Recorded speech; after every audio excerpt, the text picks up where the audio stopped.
सातारा कराड इथं विधान परिषदेच्या निवडणुकीत खासदार उदयनराजे भोसले आणि ग्रामविकास मंत्री जयकुमार गोरे यांच्यात घडलेल्या एका संवादानं चांगला आशा पिकला। उदयनराजे माध्यमांशी बोलत असताना जयकुमार गोरे आले आणि त्यांनी राजेंना बुके दिला। यावेळी आज काय व्हॅलेंटाईन डे आहे की काय असा मिश्किल सवाल उदयनराजेंनी केला। यावेळी उदयनराजे सातारा कराड विधान परिषदेच्या निकालाची केवळ औपचारिकता बाकी असल्याचं त्यांनी म्हटलंय।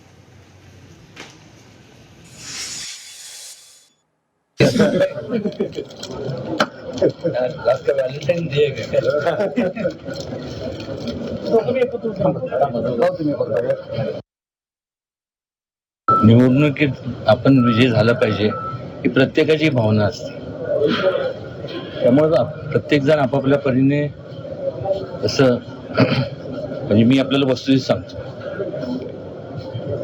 समोरचा जरी त्यांच्याकडे जे मतदान जास्त म्हणजे समोरचं म्हणजे आता समजा आपल्याकडे मतदान जास्त तर प्रतिस्पर्धी जो कोण उमेदवार असेल तो आपलं पारडं कसं जड आहे हे लोकांना मतदारांना भासवायचा प्रयत्न करणं, पण त्यात काय फारसं तथ्य नाही आहे।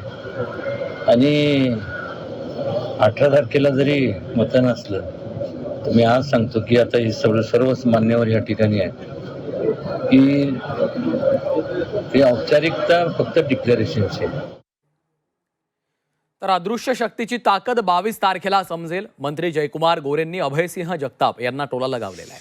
22 तारखेला भ्रमाचा भोपळा फुटेल असं देखील गोरेंनी म्हटलंय।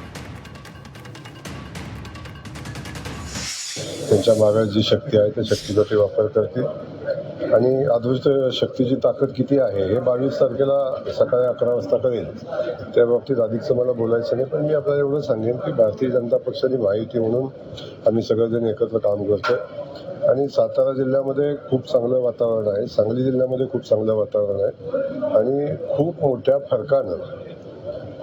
फरकानं आम्ही ही निवडणूक जिंकू आणि जो भ्रमाचा भोपळा आहे समोरच्या लोकांच्याकडे तो फुटेल.